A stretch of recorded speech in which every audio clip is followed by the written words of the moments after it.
Hello everyone, welcome back to Margarita Gaming, still the worst place on the internet.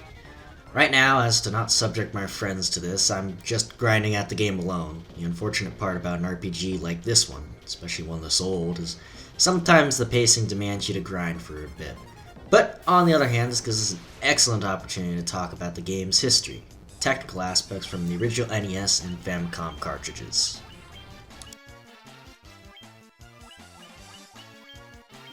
Final Fantasy is a single-player role-playing game that was released December 18, 1987, and was published by Square and Nintendo.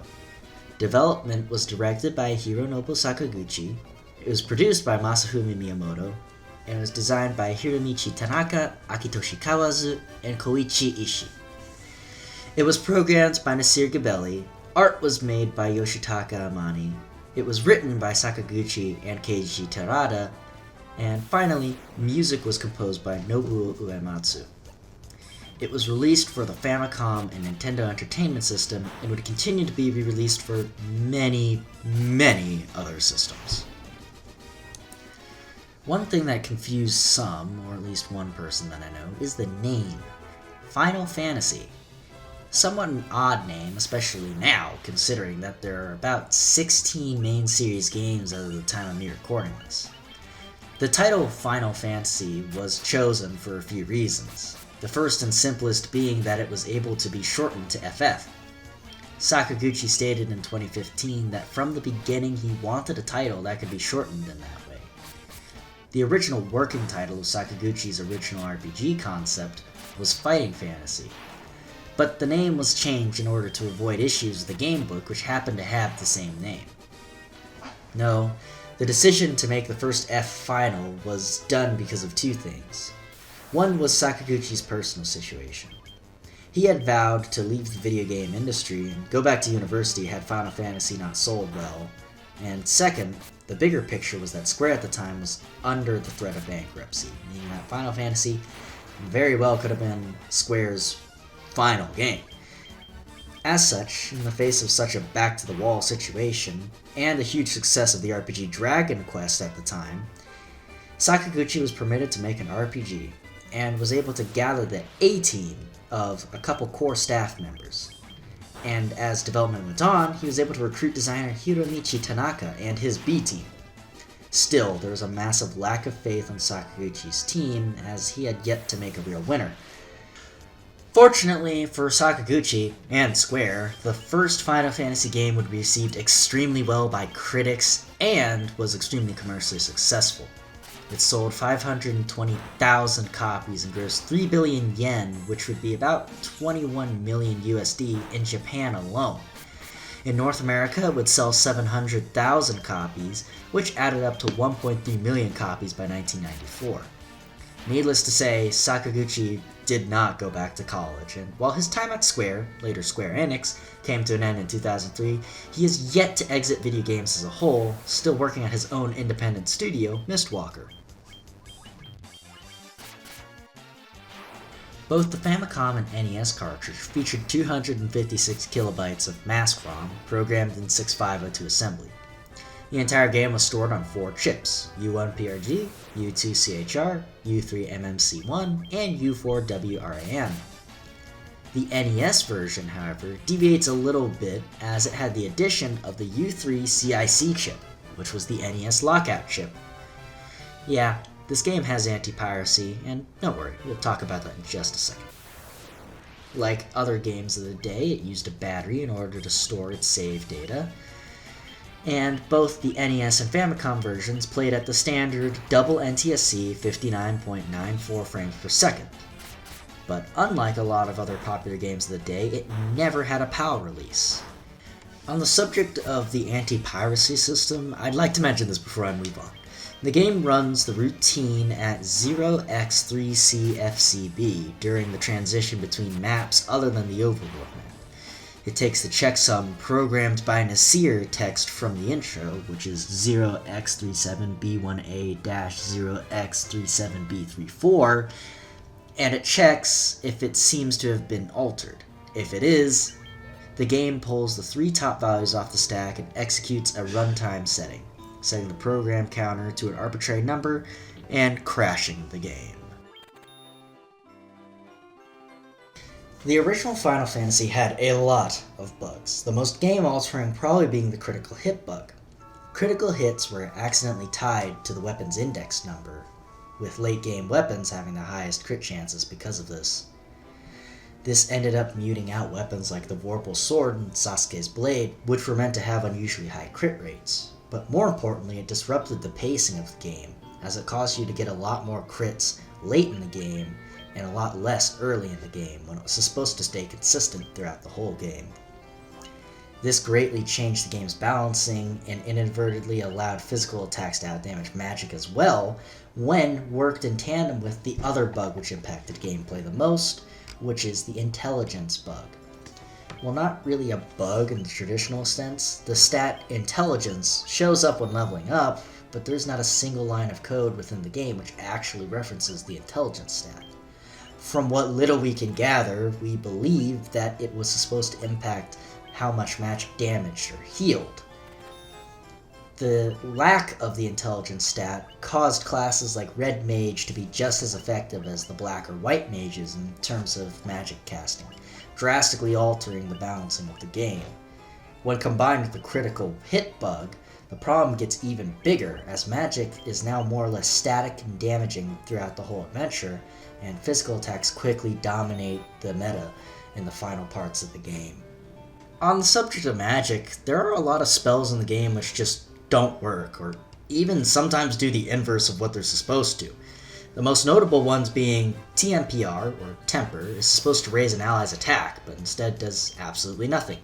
Similarly, SABR, or Saber, is supposed to increase an ally's damage by 16 points and hit rate by, well, an amount we don't actually know, because this one also does absolutely nothing. Xfer is supposed to negate a creature's elemental resistances, but it doesn't work with the version you can get. It only works for the version the monsters use on you. Lock is supposed to lower an enemy's evasion, however, due to its bugged coding, it always misses. Lock 2 is supposed to decrease the enemy evade percent by 20%, but it actually increases it by 20. And finally, Heal 2 is actually bugged in the player's advantage, working properly like a Tier 2 heal out of combat, but acting as a Tier 3 of heal in combat. Thankfully, in many new versions, including the one I'm playing, these bugs are mostly fixed.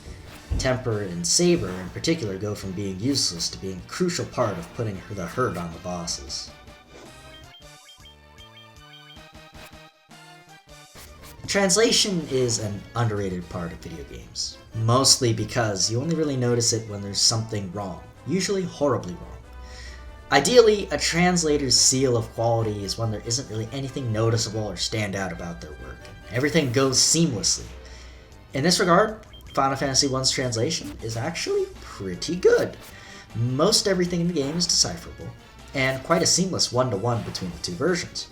It is worth noting that screwing this particular translation up would be a rather difficult one, as the lines in the game are extremely literal, and there's hardly any nuance to translate. However, I wanted to include this quick segment to congratulate the translators who worked on this game.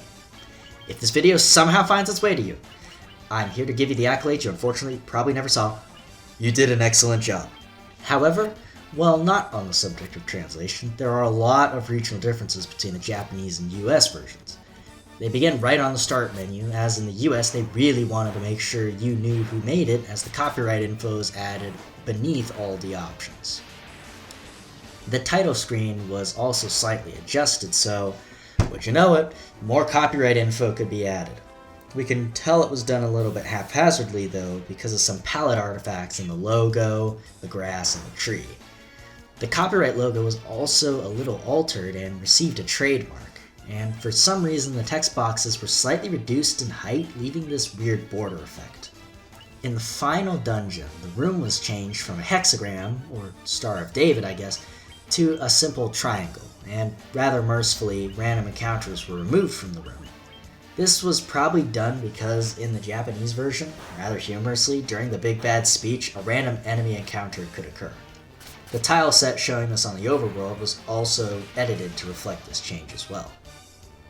The area where you revived dead players in Japan was a church and had a priest who would resurrect them, as well as a cross on the outside of the building.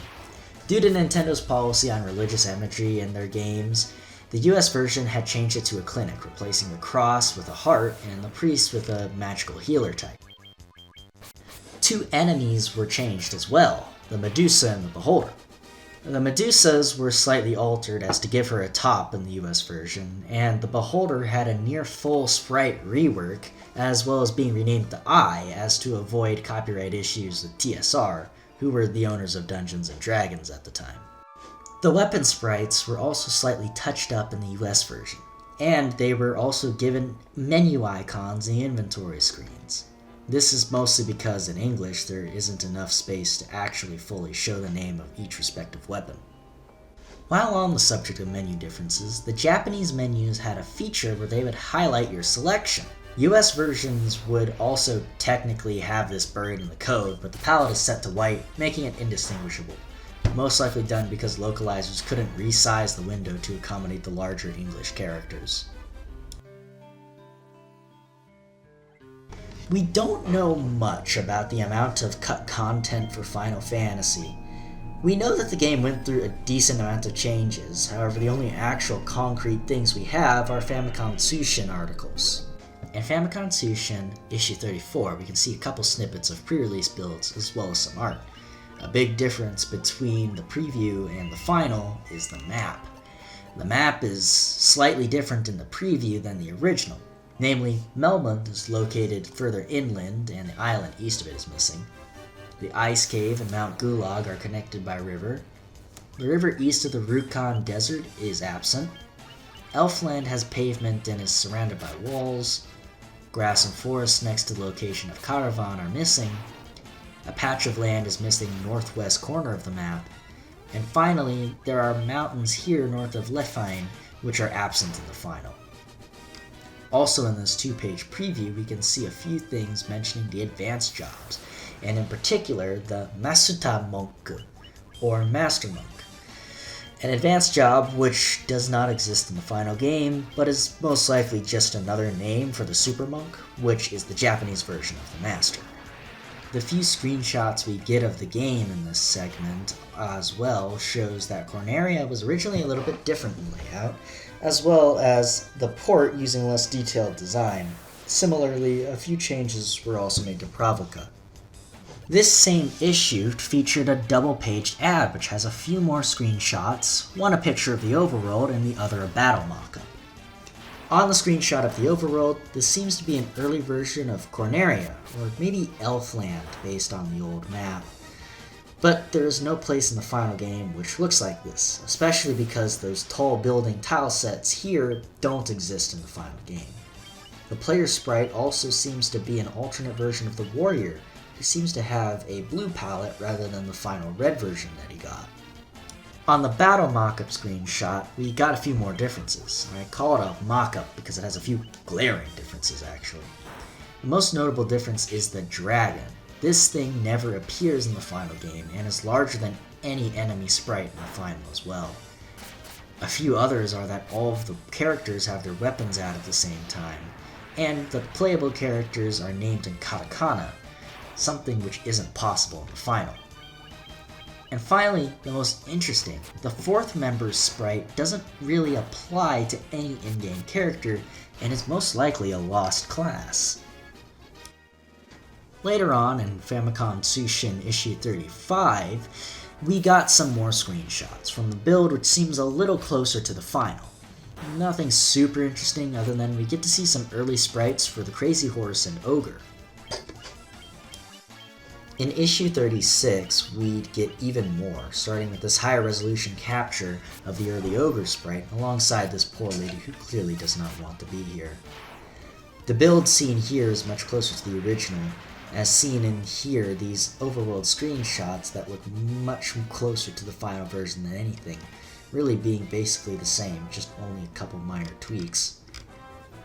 In this screenshot of the area with the armor and weapon shops, the female dancer NPC seems to not be present, though it could be as simple as she walked off screen, something which can rarely happen in this area in the final game.